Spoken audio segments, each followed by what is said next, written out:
this is Jim from the Pain PT. How are you guys doing today? Today, I'm really happy to have a success story to share with you. Success stories are so helpful, I know, for people who are struggling and trying to recover. So I have Trish here today. I'm so happy to see her again. Hi, Trish. How you doing? Hi, good. How about you? Very good. Good to see you. I know it's been a while since we spoke, which is always a good thing because it means you've been doing well.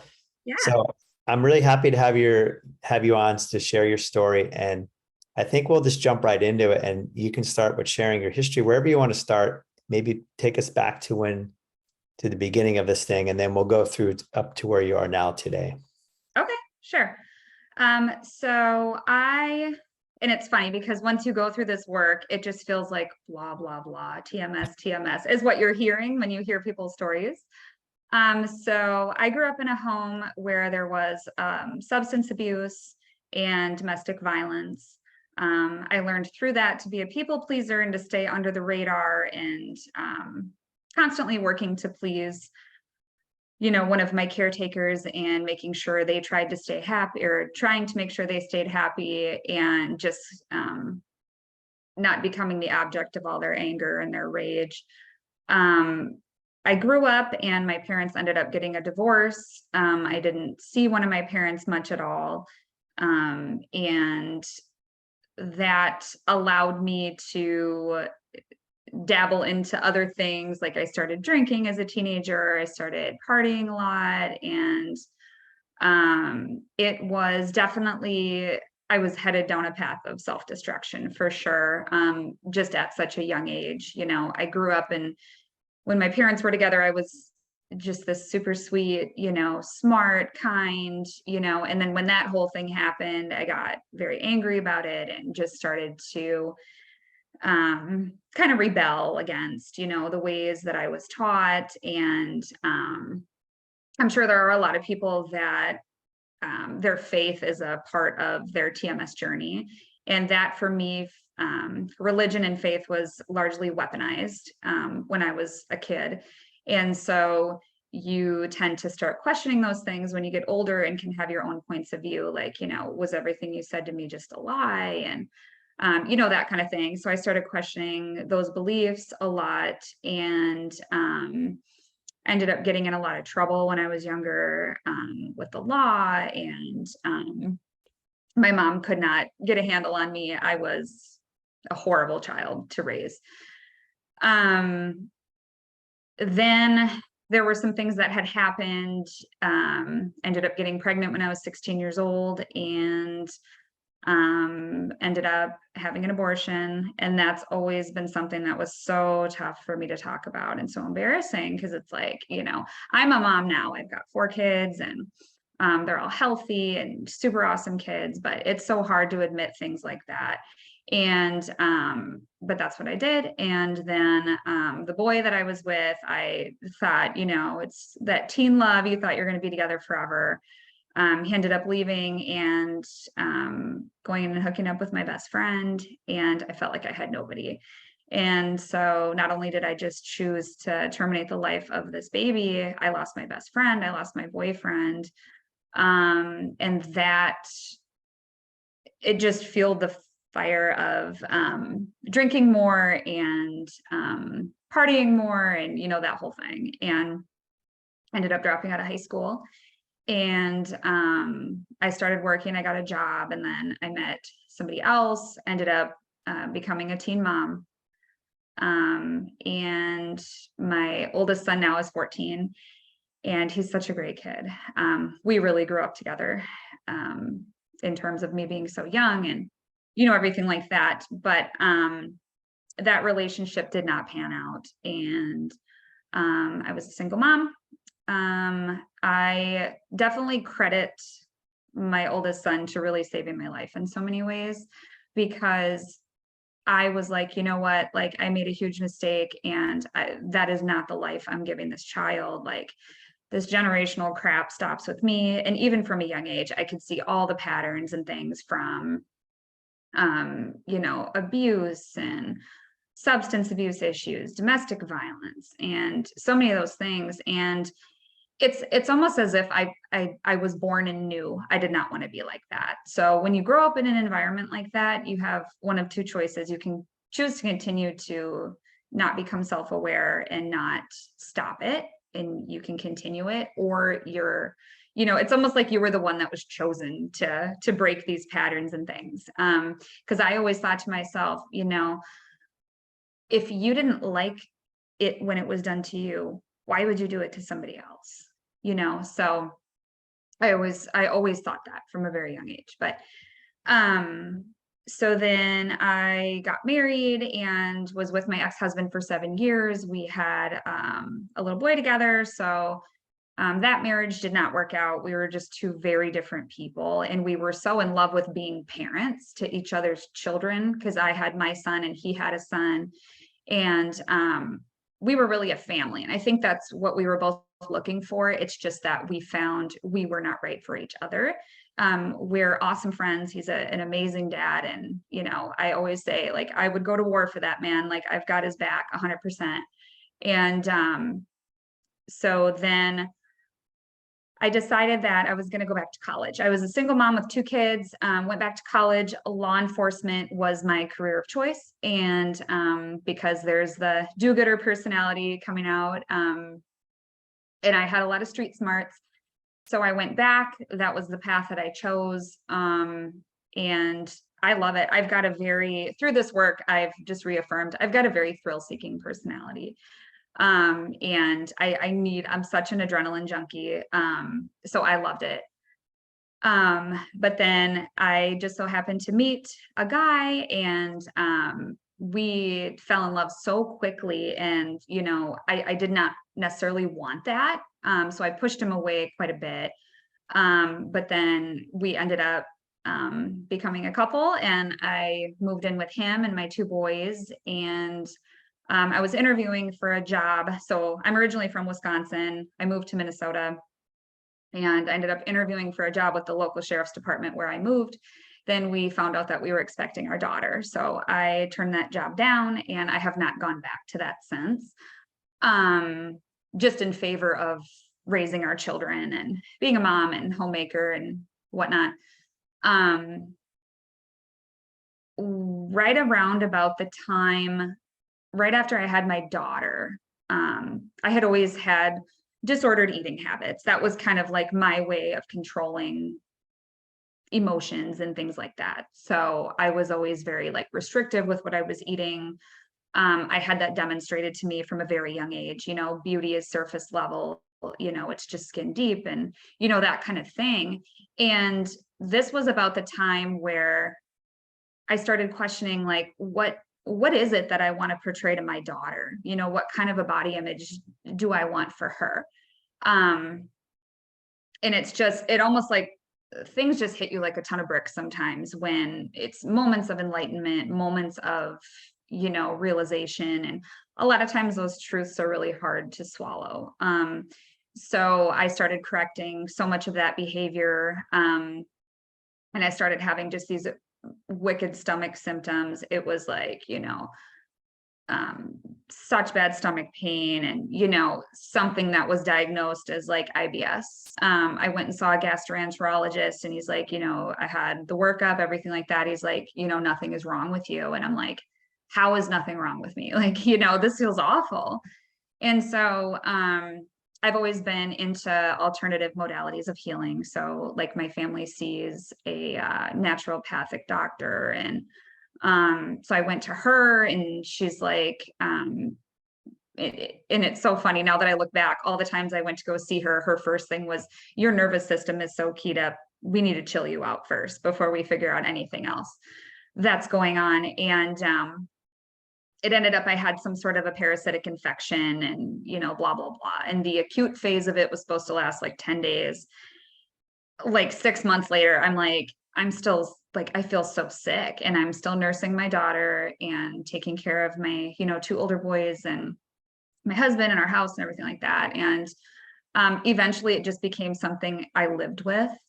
And something I had always had previously was pelvic pain. And I did not realize that that is so correlated to having that abortion when I was younger. And I would have this just awful pelvic pain whenever I was ovulating, and it felt like someone was literally like stabbing me in the pelvis with a knife, and I'd, just be doubled over in bed. And so I'm like, well, if I'm nursing or if I'm pregnant, it suppresses my cycle and I don't have to worry about any of those things. And so I continued to nurse my daughter until she was almost 3. Just dealt with the stomach stuff.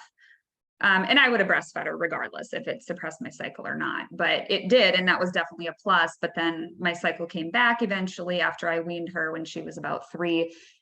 And the ovulation pain started again, the pelvic pain, it was just horrible. And my husband and I talked, and we're like, if we're ready to have another baby, now's the time to do it. Because I was actually scheduled for a surgery. They were going to go in and do a laparoscopy where they just kind of make an incision and explore around there. And through the course of this time, I was diagnosed with endometriosis. She said I probably had about stage 3 or, whatever, something like that. And she's like, this is something that you're going to live with forever. We can go in and remove the endometriosis and, go from there, but it typically ends up growing back. And she's like, your other option is to have a hysterectomy if you're done having kids. And I'm like, hysterectomy? Like, I'm only, in my upper 20s. And so my husband and I talked, and we're like, yeah, we want another baby. So I chose to kind of go on my own path of healing. And I found eating plant-based. And that, to me, I thought it was the greatest thing because it reversed all my stomach problems. And but I didn't realize it was just another form of restriction. And it was kind of feeding that beast in me. But I thought, and I'm sure it has its benefits and everything like that.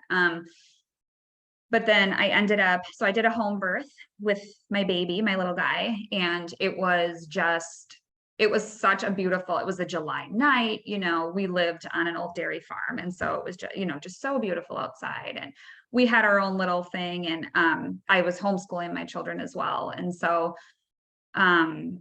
we hired a private midwife, and she came over and assisted with the birth. And it was the most painful of any of my births. I never did any sort of medication or anything. I always just did natural childbirth. And it was the most painful of my births. And I remember feeling really afraid.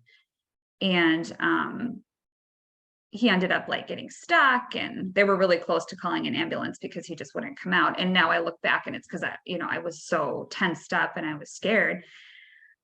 But I had gone through the experience, whatever. And a couple days later, he ends up starting to spit up blood.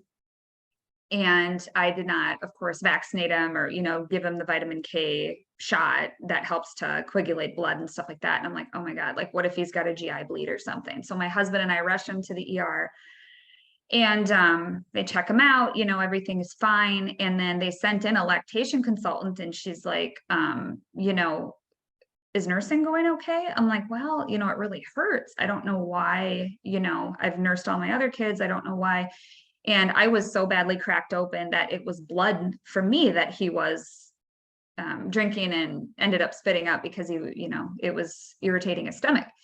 And she's like, we need to figure out why he's not latching properly. So that put us down a road of, we did cranial sacral therapy. We saw so many lactation consultants. And then I started getting mastitis. It was like an every couple of weeks event. And if there are any mothers out there that know what mastitis is like, it is hell. Like, aside from how painful it is, you feel like you have the flu, times 10, you feel like death. And this was happening every couple of weeks. And I'm like, why? And I remember just feeling so much rage in my body at that point. And it wasn't, I was feeling it towards my baby, of course. And I'm like, why can't you just latch? Like, why are you doing this to my body? But every mother out there, any good mom is going to try to stop those thoughts and be like, no, don't, you can't think about your baby that way. It's not their fault. And, so instead of letting that move through me, it kept coming out as chronic mastitis. And I had seen and had every test in the book, and There was no bacteria causing it. There was no nothing. It was just the fact that he had a bad latch. And then it wasn't until he was like 1 or 1.5, we went to the dentist and found out he had buccal ties on his cheeks. My husband and I don't have dimples, and he's got very deep dimples. And nobody ever mentioned that. And so that was the reason why he wasn't, latching very well and whatever. And so then it was, the chronic mastitis. Well, then I ended up weaning him. And then I knew I had a lot of childhood trauma that I wanted to work with. And I found the work of Louise Hay. And she's got a lot of recordings and stuff out there where you can go back to your inner child and your parents as children and forgive them. And I remember one day sitting on my couch or laying on my couch, I started getting really bad anxiety. So that's what led me to Louise Hay. And I started getting really bad anxiety, and I'm like, well, let's start to do this inner child work. And it was like a lot. Like, I don't think I was ready to process that, because Louise Hay was way ahead of her time in terms of her teachings and things. However, I did not know that emotional processing was part of the equation, and I did not yet know how to do that.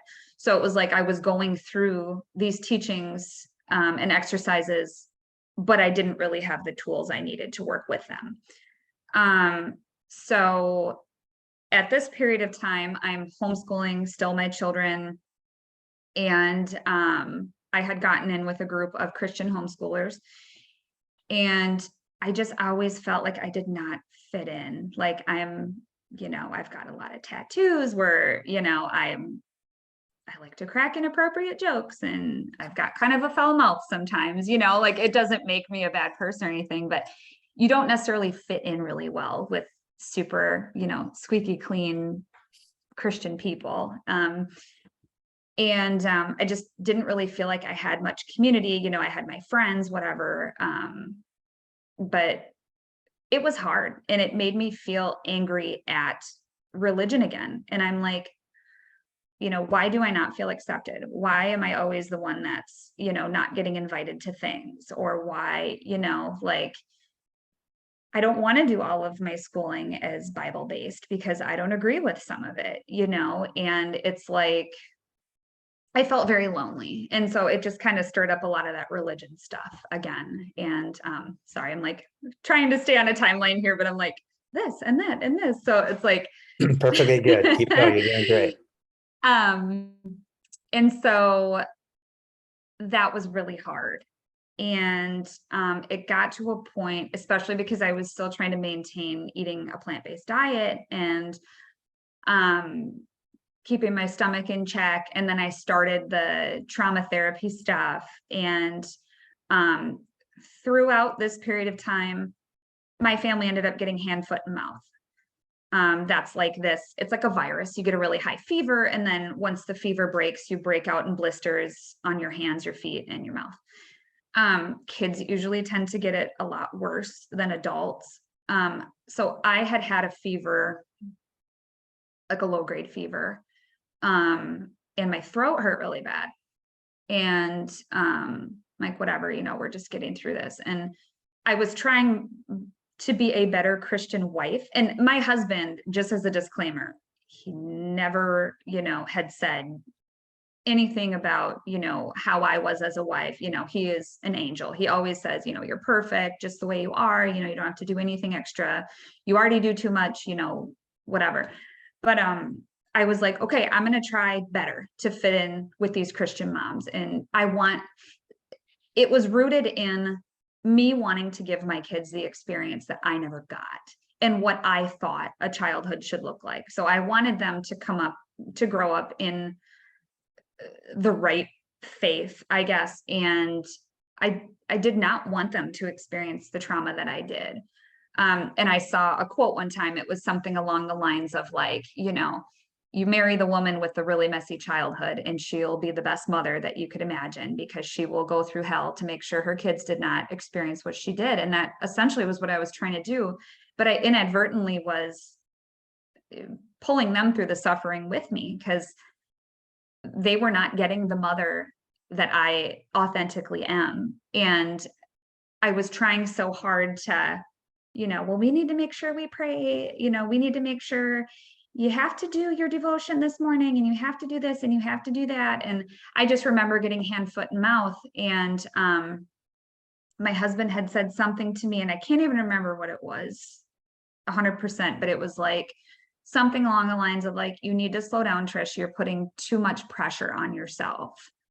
And I felt a lump in my throat, and I felt frustrated, and I was getting ready to cry. And I'm like, nope, we're not crying about this. Like, you pull yourself up by your bootstraps and carry on.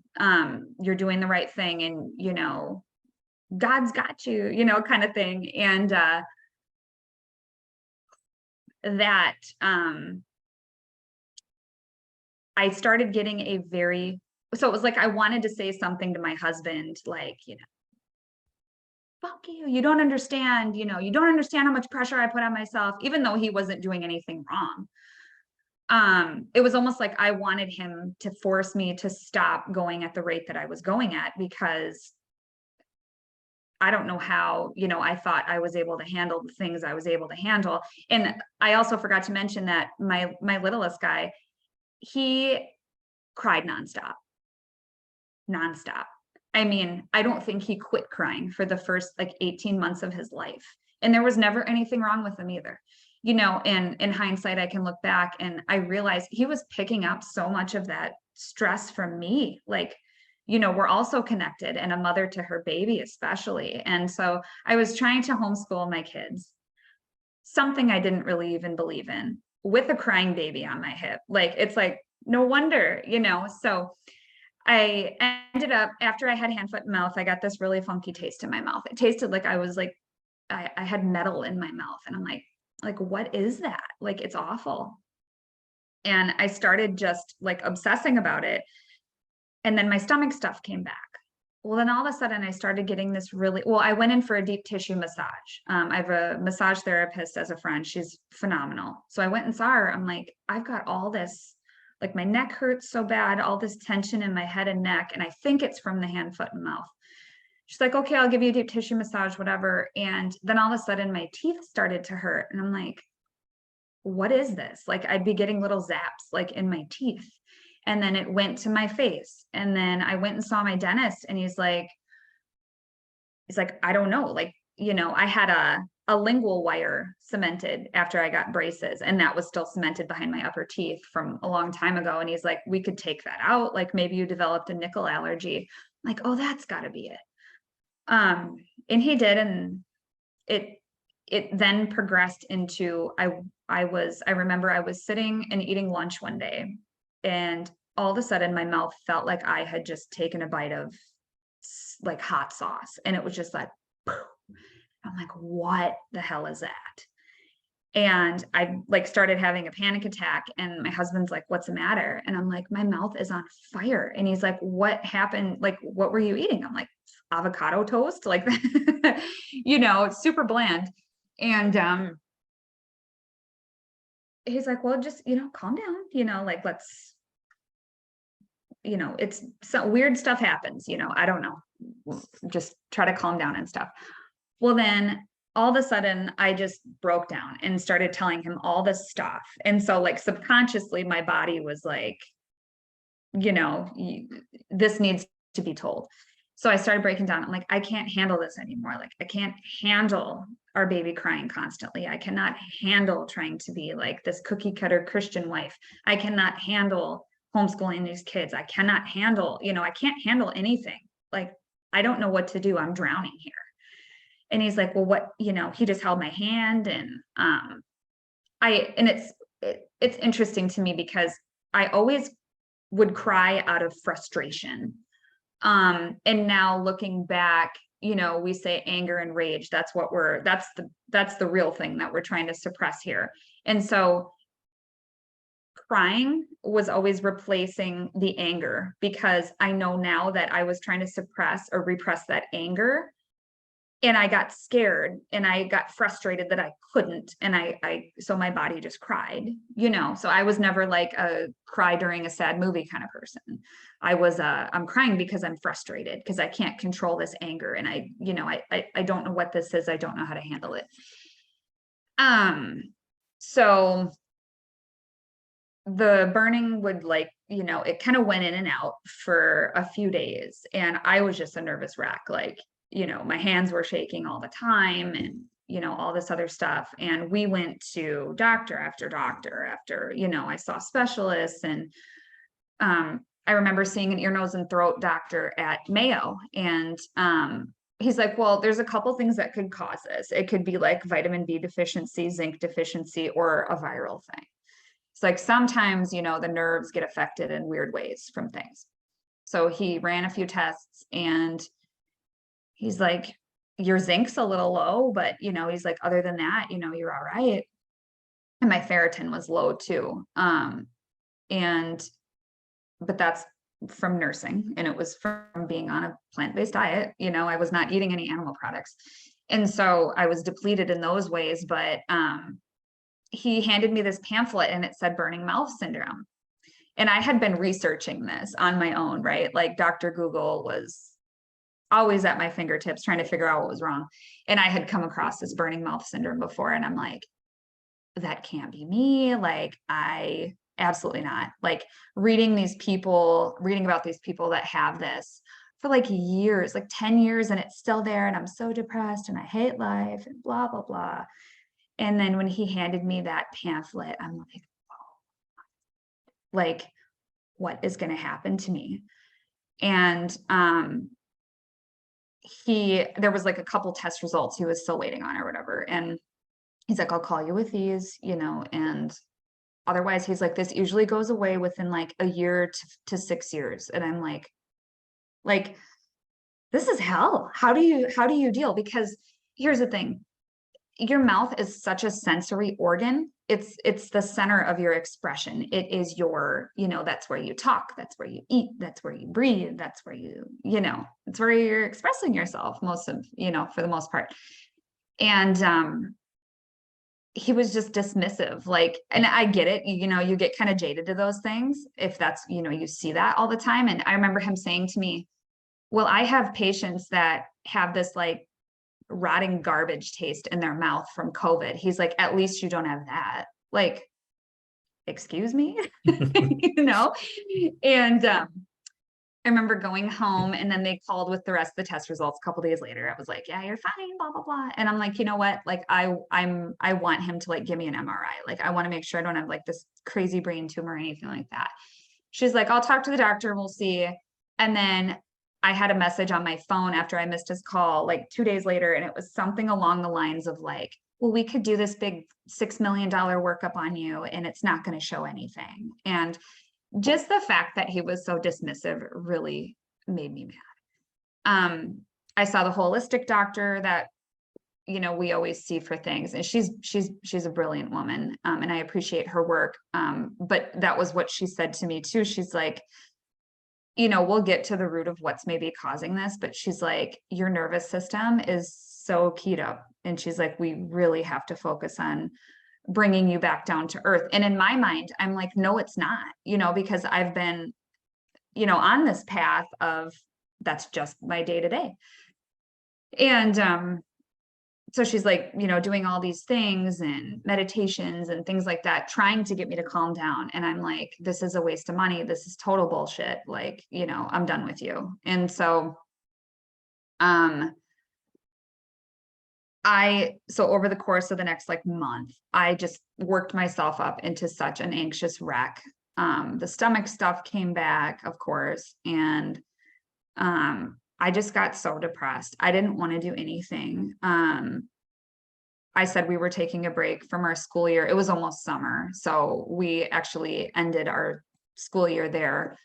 And I started becoming overwhelmed with the littlest things, like, what am I making for dinner tonight? And it would just throw me into an anxiety attack. And I just remember laying in my bed for hours and hours and crying. And my husband was, there and supportive, and like, he doesn't understand anxiety, like, he's the poster child for what a healthy nervous system should look like. Like, we are two polar opposites.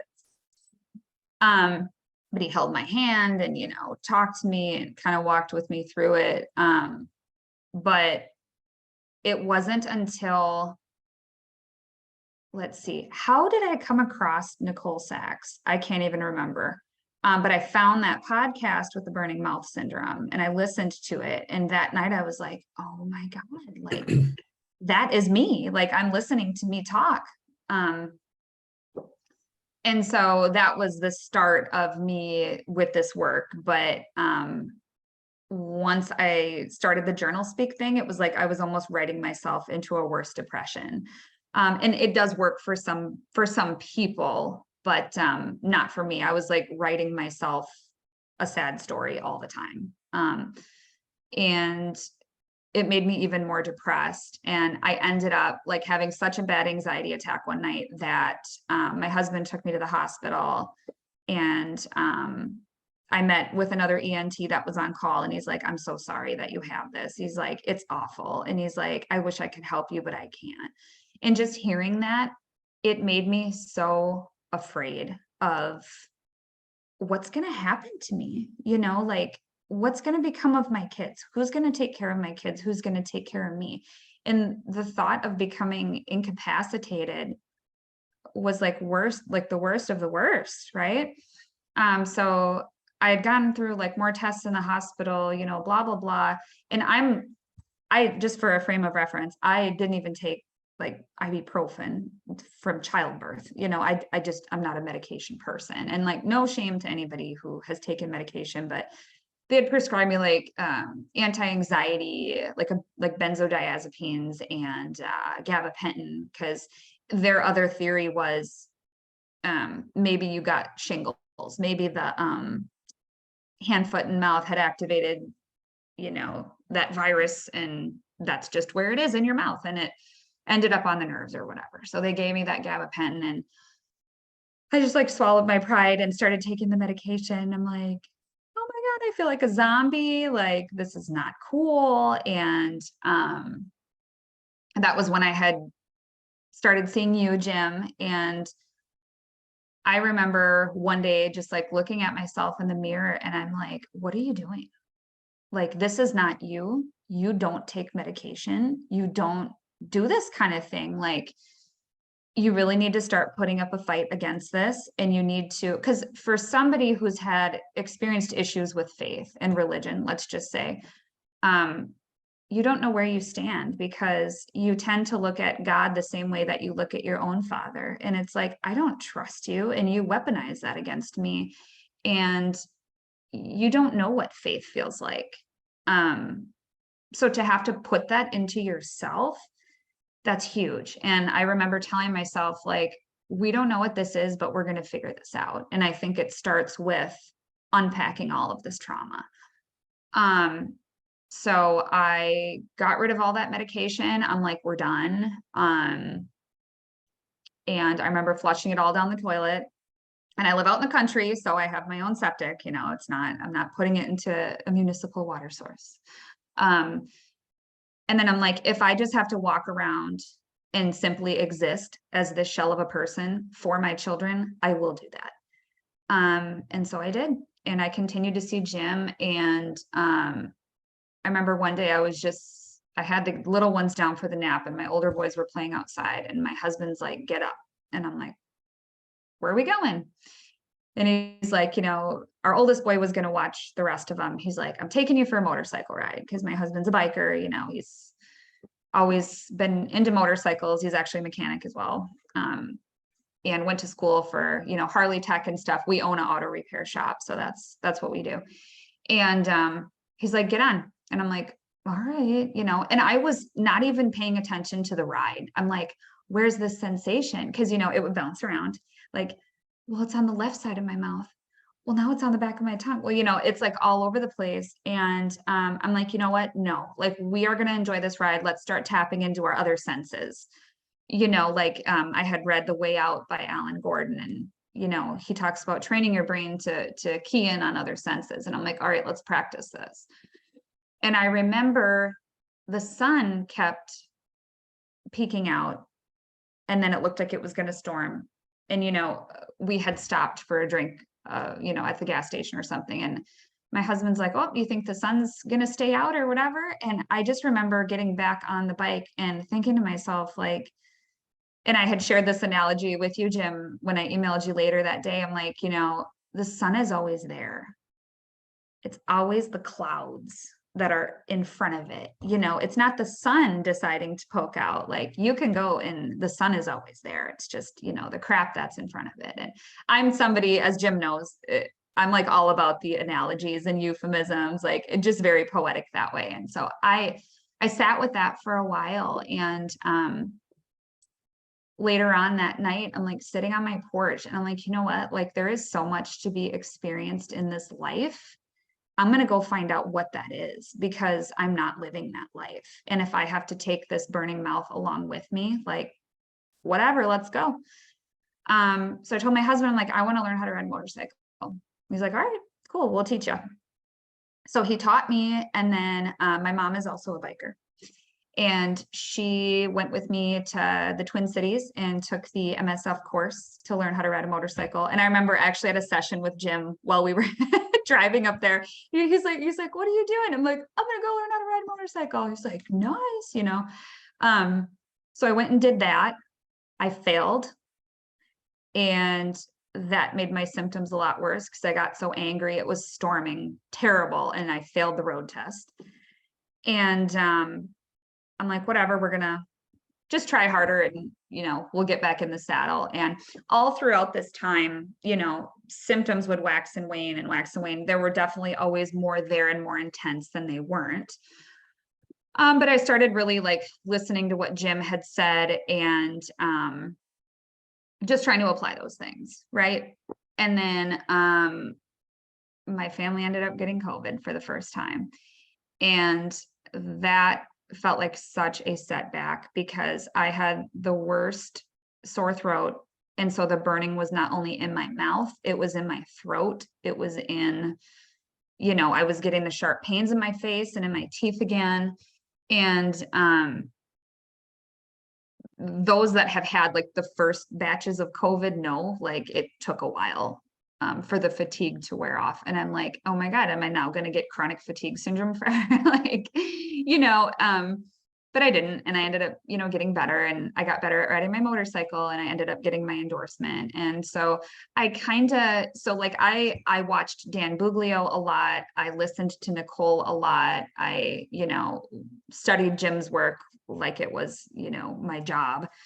And I got to a point where I'm like, I got kind of frustrated and I plateaued, and I'm like, you know, this isn't getting better still. Like, I understand the concept, and I just don't get why this isn't working for me, you know?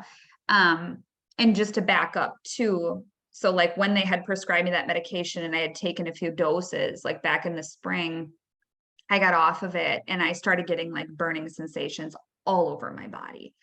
And I remember when I was in the hospital, I forgot to mention this, they sent in a psychiatrist, and I'm like, this is great. Now I'm crazy. And he's like, no. He's like, I'm the psychiatrist on call. He's like, I wanted to come talk to you, make sure you're not like, you know, wanting to hurt yourself. I'm like, you know, no, it's not that. I'm like, this is hell to go through. And we like sat there and talked for a while. And he's like, I just became certified in hypnotherapy. He's like, I'm going to start using it on my clients. He's like, would you mind if I just did a little session with you right here? And I'm like, sure, why not? And so he did the session on me, and those that have gone through hypnotherapy or haven't, it almost feels like that period of time in sleep where you're almost a little bit dreaming, but you're still awake and aware of stuff. So I remembered the whole session and whatever. And at the end of the session, he goes, I wouldn't be surprised if that burning migrated to your lips. And the next day, what do you know? Boom, it was right on my lips. And I remember like being in the shower and I just started laughing. I'm like, wow, like, yep, here we are. this is where we're at. And eventually that abated, and like the burning sensations, you know, those went away on my body too, but the mouth was stuck. And I'm like, well, I guess I'm just gonna have to live this way. So I kind of like towards the end of last summer, I put healing on hold, and I'm like, I'm just gonna go live my life. I don't care. And then let's see. Like I said, I got my motorcycle endorsement. We live in a very rural community. The town I live in is unincorporated. The town our shop is in, like 5 minutes away, it's got like 1,500 people or something like that. Our fire department, so like how rural fire departments work, we don't sleep down at the station and things like that. And, you know, we're on call 24/7. There's just not as many fires and as many calls as you would go to in a big city. So it's volunteer, but we get paid. I saw that there were a couple of seats open on our local fire department, and I'm like, I kind of want to go after this. And I had gone and I was working down at the shop with my husband, like learning, you know, working with my hands and just trying to get my head somewhere else.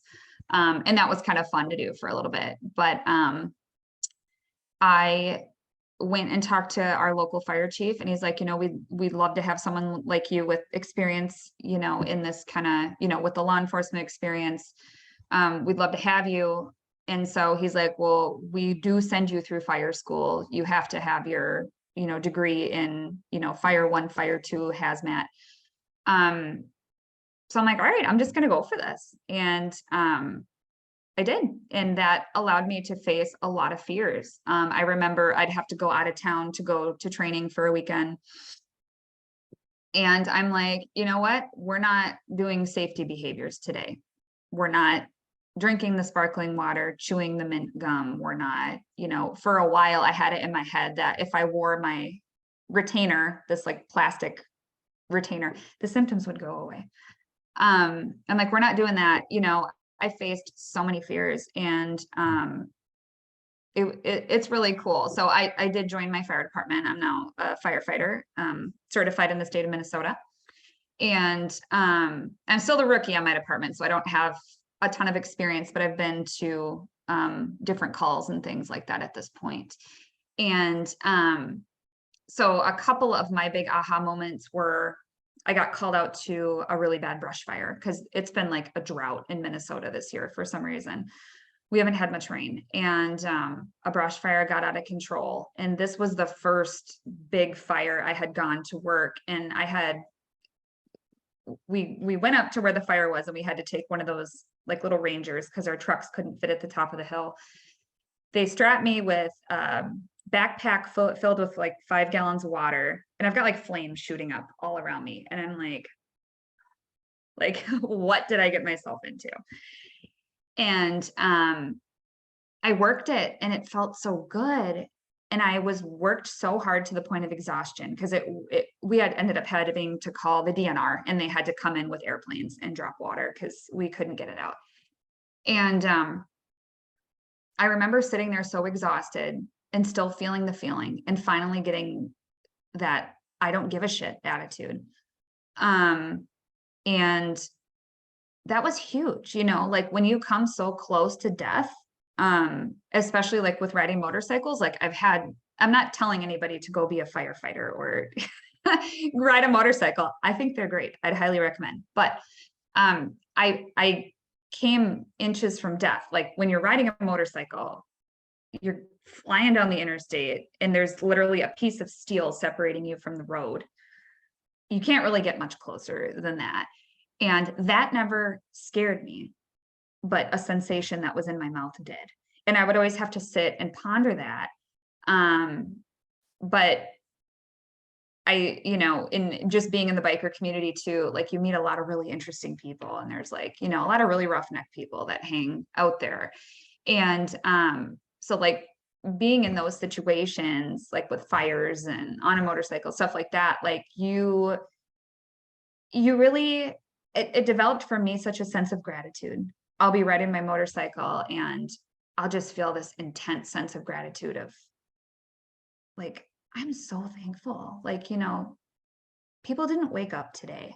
People want so badly for the things that I have, you know. So I appreciate being able to be a mother. I appreciate people in my life that I have. I appreciate I am healthy and I am, you know, not sitting in a bed waiting to die on hospice care, you know. So just having those moments, but I was always looking for that aha moment. You know, you see all these success stories that are, well, I found out about this and it was just gone. I'm like, why is that not me? You know, it was really hard. I ended up, so also at the beginning of this, I tried booking an appointment with Dr. Strax. And I had to reschedule a couple times. So I was already well into Jim's work by the time my appointment with Dr. Strax came along. But I'm like, well, you know, I paid my deposit, whatever. I'm just going to keep my appointment. And I remember that appointment, he was just so nonchalant about it. And I thought I was going to get like just this gold nugget of wisdom from Dr. Strax.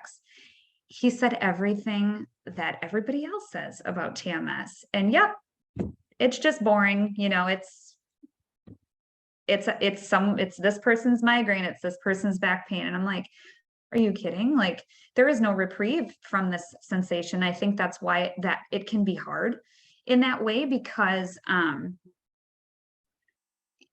you don't have back pain and then you can sit down and get a little bit of reprieve from it. I mean, it is literally there all day long. Except for when I slept, or except for when I was so, you know, having so much fun or putting myself in danger. You know, I couldn't, you know, I didn't feel it or I didn't care. And I remember feeling so angry. I'm like, well, I just wasted a bunch more money on being told something I already know. And it made, I had a bad like symptom flare that week, I remember. But in meeting Dr. Strax, and I think he's wonderful. He's a brilliant man. And I'm so thankful for him doing this work and, you know, going down this career path. But he contacted me. He goes, I've got another client who has the exact same symptoms that you do. And he goes, you remind me a lot of her. Like, you two are one and the same. He's like, do you mind if I share your contact info with her and she gets a hold of you? And I'm like, sure. And he did, and she contacted me, and it was like I was talking to myself, you know. And this was last fall I met her, and we have cultivated like one of the best friendships I have ever had, you know. And she's all the way in California and I'm here in Minnesota. And it was funny because her TMS coach, she also did a TMS coach. Hers was in Minnesota and she lived in California. And then my coach was in California and I lived in Minnesota. So it was just all these fun little connections we had, but we've never even met in person, but we do video chats and like stuff like that all the time. And so I'm really thankful for everything that this has brought me.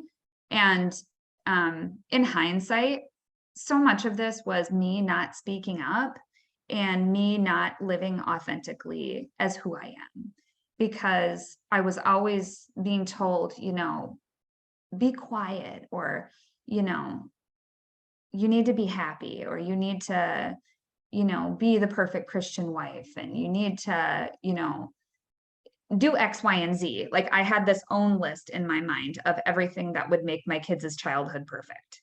And in doing so, I caused myself to self-destruct. But once I started going through this work, it really made me realize what's important. And my kids would definitely say, if you sat down with any of them, they would say, like, this is the mom, you know, that we want and that we need. And, you know, like, I can sit and crack inappropriate jokes with my teenager, or like, you know, I'm young, you know, and we're so, you know, a lot more closer in age. And like I said, we grew up together and stuff. So like, I know the music that he's listening to, or I know, you know, the trends that are out there with kids, and we'll just kind of ping pong back and forth, and it's fun. But I remember when I first started getting the burning mouth, I was sitting on the couch and probably just looking like a zombie. And I looked at him, I'm like, I'm so sorry that I'm going through this. And he's like, why are you apologizing to me? Like, you can't help it. And I'm like, I'm apologizing because I don't know how to fix it. Like, I fix everything for everybody and now I can't fix myself. And he looked at me and he's like, Mom, there's nothing wrong with you. He's like, you're taking on too much. And for a teenager to see that, he's 14 now, he was 13 at the time. For him to say that, I'm like, so much of myself I saw reflected in him, because I was always told, like, you're such an old soul, you're so mature for your age. And society celebrates that, but what's underneath that? Underneath that is a child that was forced to grow up too quick. Underneath of that is a child who takes on everybody else's crap, in favor of themselves. So, or in favor of everybody else rather. But I don't know, it's fun, like seeing all the differences and stuff like that. And, like everybody else, I was like, I'm one of those ones where it's like, I'm not going to heal, I'm going to be the one case that continues like this forever, and, blah, blah, blah. And you're not going to, I've talked to Eddie Lindenstein at lengths about things, and he's also another wonderful resource. Anybody really in this community, I had read that book, Steve Ozanich's book, and that was, so you take what you can from all of these different things, but for the vast majority of people, there is not going to be one moment where you're like, oh, and then everything is fine. Like, that was something I really wanted to convey in coming on here is, a lot of these success stories stand out because the more extreme cases, they do feel compelled to come and share this because they're just in awe of what had happened. But if you're made to work more for your healing and getting to where you want it, you're not going to be one of those ones that relapses, because these patterns do stay in your brain, and you do know the work, and you had so long to practice it because it took you so long to get you where you wanted to be, that you're not going to all of a sudden wake up and your burning mouth became your back pain, or, migraine, whatever. And so that was something that was really important that I wanted to share with people, for sure.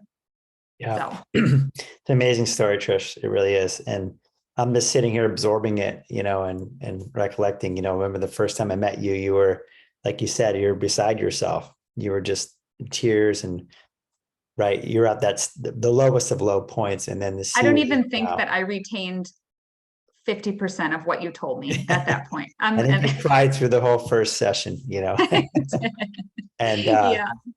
but what I want the listeners to know is that, like you just alluded to, that this is a journey. And one of the things is you never gave up. And as bad as it got, you were able to at times be with that and work through that. Like, I think that's so important. Like you said, you went out and started doing these things that you enjoyed, things you wanted to do. You didn't put them off. You said, I'm not going to put this off anymore. I just have to go and start living. And you still had the pain. I remember many times you're like, yeah, I'm still dealing with it, but I'm handling it better, right? I'm not reacting to it as much. I'm just letting it go. I'm seeing it as fine. I'm focusing on what I want to do. Mm-hmm. And then slowly but surely you worked yourself back, in conjunction with expressing yourself. And so I think it's important to know that it wasn't like you said, a switch that turned off. No. It was an up and down, right? Kind of roller coaster ride for and you get to like the highest of your highs where you don't have the symptoms, and it's almost like that self-sabotage piece swoops in, and it's like, oh, it could come back at any time, and until you get to the point where you're not afraid of it coming back, and you speak to it and you say, fine, come back. Like, when we eventually got to the point where you said for me to, like, give me all you got. I'm not afraid. Just come at me. It took that. And I mean, there have been other little pieces along the way. Like, I've always been somebody who was always worried what people thought of me. Like, I want people to like me, because if people didn't like me, that was so bad. That was the worst. Like, and I've gotten to the point now where I am so much more bold of a person, and I realize that that's not for everybody. However, I don't care if they don't like me. Like, something I tell myself all the time is have the courage to be disliked. Have the courage, because so many people that are walking this planet are not in a season of self-growth. And I often find myself looking at other people, and if another woman, for instance, ignites something in me that makes me feel anger towards her or dislike her, I always look back and reflect on that myself and say, what does she have that's triggering that in me? And I need to work on that in myself. And the vast majority of people, unfortunately, aren't to that point yet. So, like, something that to remind yourself too, who knows you the best? It's the people that love you unconditionally. And so people, and they're not even necessarily disliking you, they're disliking the idea of you, because there's something in you that reflects back on them that they don't like, and that makes them feel some kind of way. But once you realize that is not your burden to bear, they need to unpack that with somebody. That's not your problem. That allows you to live so much more bold and be your authentic self. And as far as anybody that would judge anything that I do, or, because it's the people that look so squeaky clean on the outside that are harboring so much shit, that it's like, if you only knew the half of what people have going on, and like the things that they do, or, whatever, why they're trying to look so squeaky clean. There's those of us that wear our rough around the edges on our sleeve, but we're authentically very kind and, gentle and emotional creatures. But if they don't want to take the time to get to know you, and if they don't want to honor who you are as a person, they are not for you, and they can go sit at another table. You create your own table and invite the people that you want to come sit at that table with you. You don't need to seek other people and their acceptance. Yeah. So well said. So well said. Yeah. And you started to take control. You started to be empowered, right? We kind of tapped into, I always said, the badass in you that was always there, right? The strong woman that that's says, like the let's go. theme. Get to your inner badass, find it and pull it out. And pull it that's out. who you are, really. Yeah, it is. You're in that empowered person who you needed that needed to come out of you. Like you said, that sun was shining. Some of that sun is your empowerment. And you used it. You made choices. You started to, what I saw in you, you started to make choices. You weren't being pulled around by the symptoms anymore. They weren't the one controlling you. You started and control. I grew into the woman that would have protected me as a child. Yeah. I often go back, and now that I'm to a point where I'm comfortable, it was always so embarrassing and shameful for me to share that I had had an abortion, or, I wasn't really even sure that I believed in God, or, those kinds of things. It felt so shameful, but it wasn't my choice to do those things or to think those ways. A lot of other people contributed to my thoughts and beliefs around those things. And I was just a kid when I made a lot of those choices. And granted, it was ultimately my choice. It was also the people that raised me. It was their choice too, because they, I ended up becoming the product of my environment.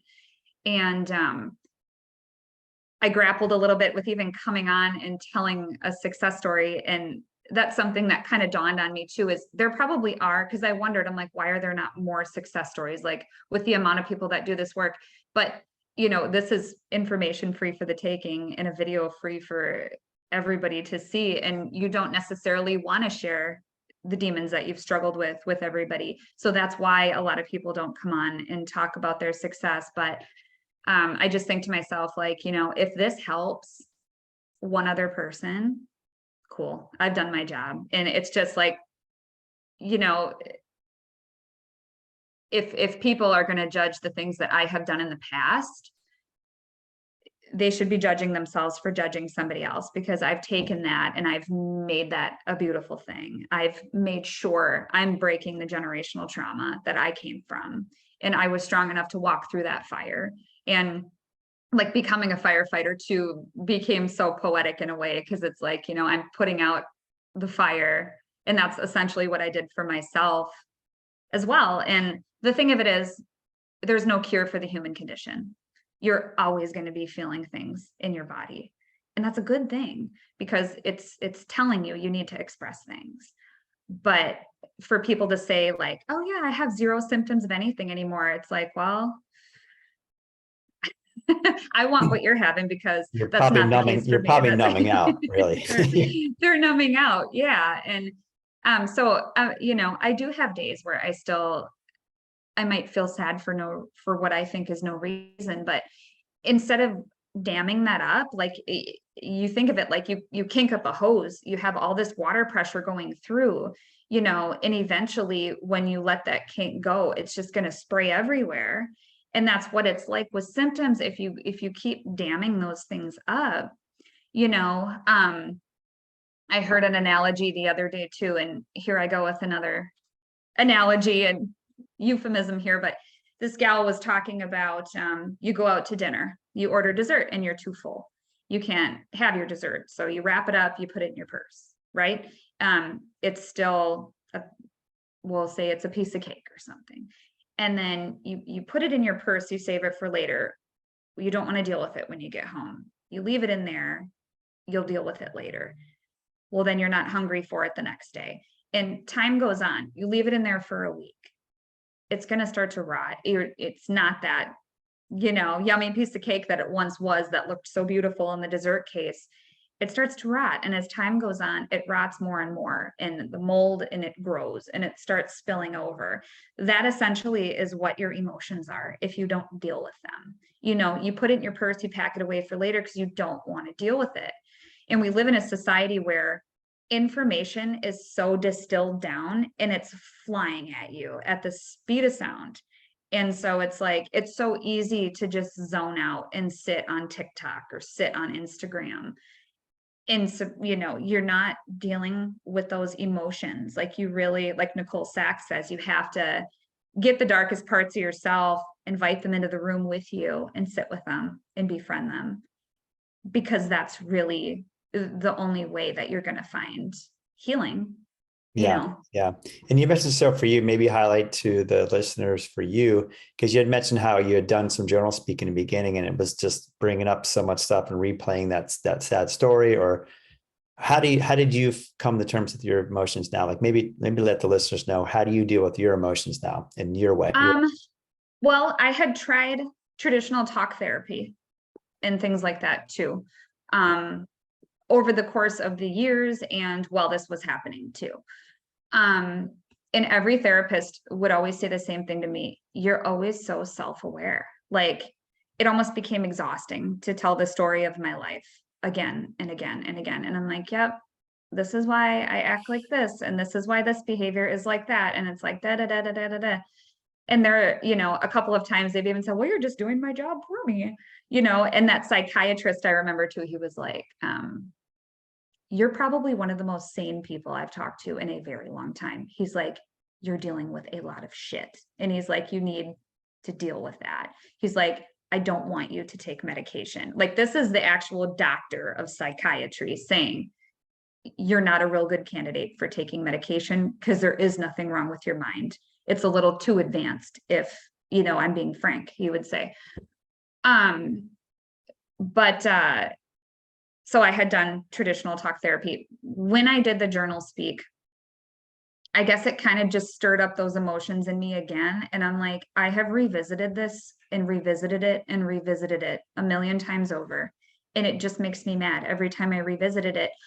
What am I going to do about it? Because I didn't know how to process emotion, right? So many of us were taught to stuff it down. That's why we're experiencing the physical symptoms we're experiencing.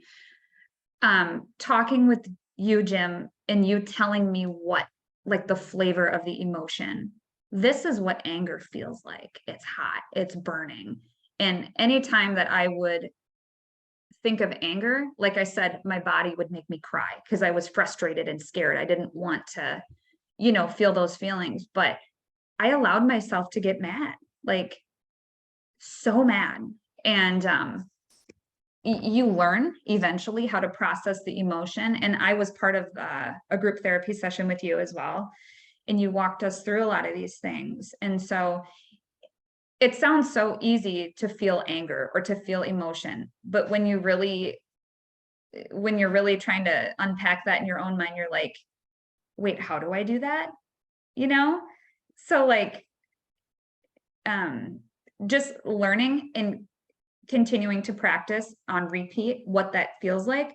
So for me, I've always been, so arts are huge. You hear that all the time as another common theme with TMS. Express yourself, find your art. If that is poetry, if that's music, if you want to learn how to play an instrument, if you're singing off key, who gives a shit? Sing, you know, it feels good to you.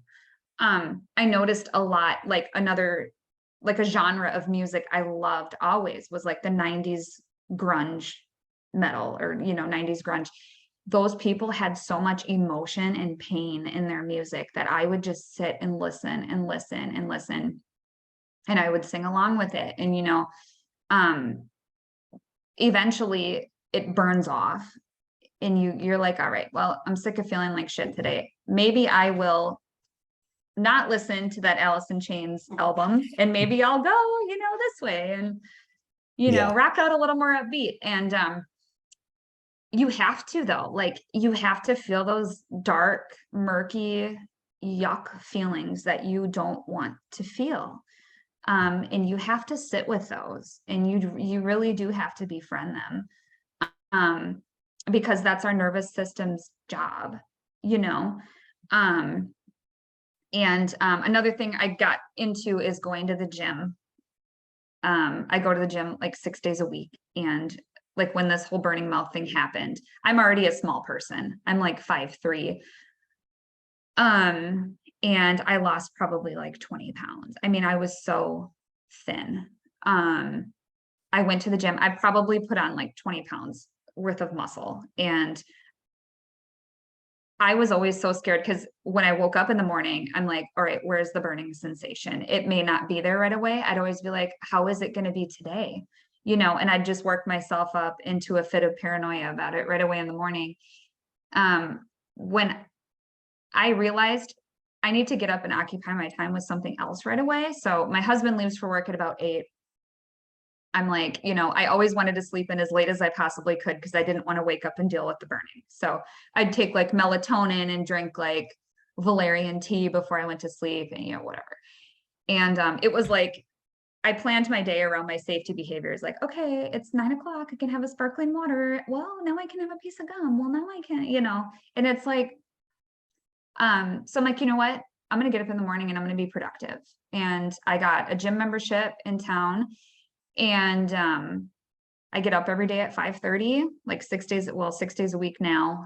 You got to have your rest day, but it was really hard at first, because I would have to sit with those sensations. And I'm like, well, now I'm up earlier than normal. So yay, now I get to deal with them even more. And eventually I started listening to the music you know, that got me really hyped up and stuff in the gym. And I'm like, well, eventually it ended up becoming like a pattern, you know, like a habit of getting up, going to the gym. And then eventually I started not being anxious anymore when I woke up. And I'm like, well, this kind of sucks now, because that really drove my energy levels in the gym.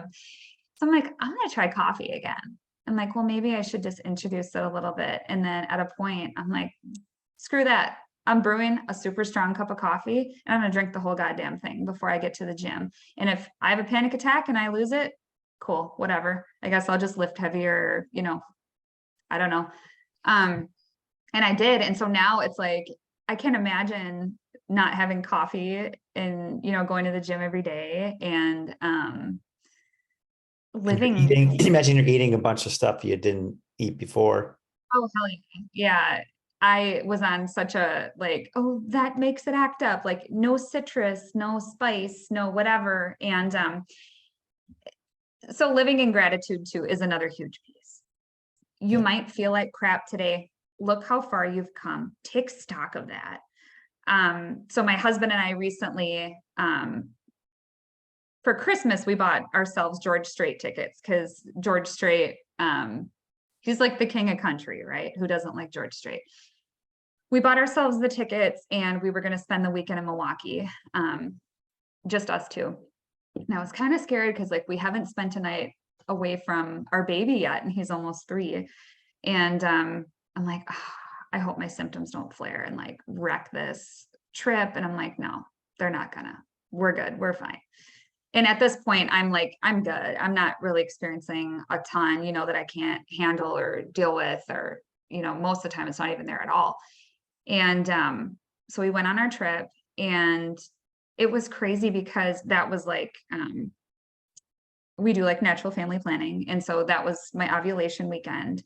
And so I've got that working against me. I'm nervous because I'm leaving our kids. Obviously we're going to be drinking because we're having a good time, we're having fun. And I'm away from home, and I'm like, I'm not bringing any gum with me. I don't even care. And normally I'd have like 2 or 3 packs in my purse. And we got there and we had just the best time, like hands down, probably one of the best weekends of my life. And I just remember thinking to myself, like, wow, like how far have I come? And on that trip, like we did so many things that it was like, I didn't even think about it. Like we went and found this like Hispanic neighborhood. I'm like, I want some really good like food truck food. And we ate, and it was so spicy, but it was so good. And I'm like, I never would have even, and then there was like, I was gluten-free forever too. And I'm like, well, I'm just going to eat whatever there is. There are no restrictions. Right. And we just had the best time. I mean, symptoms were not even there at all weekend. And like we had little things that happened on the trip that were just funny. And like the Airbnb we booked, it was this little German village, and they had a polka band right outside of our window playing so loud, like until midnight. I'm like, wow. And we just laughed and we had the funnest time with it. And like my husband looks like, I don't know if anybody's familiar with the Yellowstone show. He looks just like Rip from that show, only somehow hotter. And people kept saying at the concert, Rip, is that you, Rip? And we were laughing, and we just kept going with it. And people would be like, where are you guys from? And we kept making up all these crazy stories. And like, it was just so fun. And so it was George Strait, Chris Stapleton, and we never got the chance. So I was pregnant with our daughter at our wedding, and one of my boys was 3. My middle son was 3. And we went up to dance to our wedding song at our wedding several years ago. And we ended up having to pick him up because he was having a fit. And, so we didn't really ever get to dance to our wedding song. And it was a Chris Stapleton song. And so we got to dance to it live. He sang it and we danced. And I just remember thinking at that point, I'm like, life is so good. Like if I could just give myself a glimpse back then of what it is now, like just so grateful. And we just danced the whole night and had just the best time. And people were even like, they were recording us and telling us how cute we were. And like, you guys look so in love. And are you dating? I'm like, no, we've been married for years and have 4 kids and, all this stuff. And, it was like so many things that I would have been so fearful of or avoided, and instead I chose to celebrate life and, my marriage and just having a good time that weekend. And it wasn't even a thought really in my head beyond a certain point to be scared of anything. Yeah. And so just to be able to look back always and think, you have to celebrate the little victories, but at the same time, you have to challenge it. You can't live a life of fear. So, you're feeling your symptom really hard one day, challenge it. Go do exactly what your brain is telling you not to do. Yeah, that's right. Go have do some the very coffee. thing you fear, and the death of fear is certain. And it's so hard, but as you do it, like you're showing yourself every day, once you realize, wow, this is what I got to do, right? It gets easier, it gets easier, it gets easier. And you're living proof to it. And I love that last story, because that was just sums up the whole thing, right? To see how far you've come, and then reflect back. And I hope, your story is so amazing, Trish. I hope it gives a lot of other people hope and inspiration, and for being vulnerable and brave and courageous to come out and share it, right? Because like you said, a lot of people are shy to do it, and I understand it completely. So we don't always hear all the success stories of people that are recovering. Mhm. I love your story, and also the story itself, that it's not a quick fix. And I really want to highlight that. And I love doing these stories because people think, oh, why am I getting better? Everyone else seems to be getting better. I must be doing something wrong. And you just have No. to stay with the process, like you Mhm. did. And Yep. so I think a lot of people are going to really enjoy this. And I thank you so much for coming on, really, and sharing this story with everybody. I think it's really powerful. So thank you so Yes, and much. thank you so much for the work that you do. You don't get thanked enough. You and all these other therapists, you could be doing any other job in the world, and you choose to teach people how to live their best life and, not be afraid of things. So I think that's super important to highlight too. So anybody needs help, I would definitely see Jim. He's awesome. Oh, well, thanks for the And I'm kind words. thankful for you. Yeah. Yeah, no, thank you. Thank you. This is my reward when I hear these stories. To me, it just makes me, everything's worth it, all the Yeah. trials and tribulations. And because I know Yeah. people can get better, and it's like, come on, I know you're going to get there. You're going to get there, but it's a journey. And Mhm. again, thanks so much, Trish, for coming on, sharing your story. Going to put it up there. We'll get people, I'm sure, are going to resonate. If you guys have comments, put them on the YouTube. And And I'll again, try to keep my eye out too, and I'll look and comment back a little bit. But as you heal, stay out of the chat room. You should never stay out of them. Like just yeah, leave them alone. Don't be in fibromyalgia chat groups and listening to people, you know, meeting their own demise over the whole. Don't.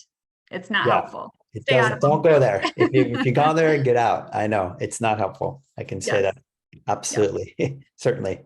So, Awesome. Well, again, thank you so much. And we'll catch up with you down the road, and see you in the future. all right. Sounds good. See you Okay. later. Bye. See you now. Bye.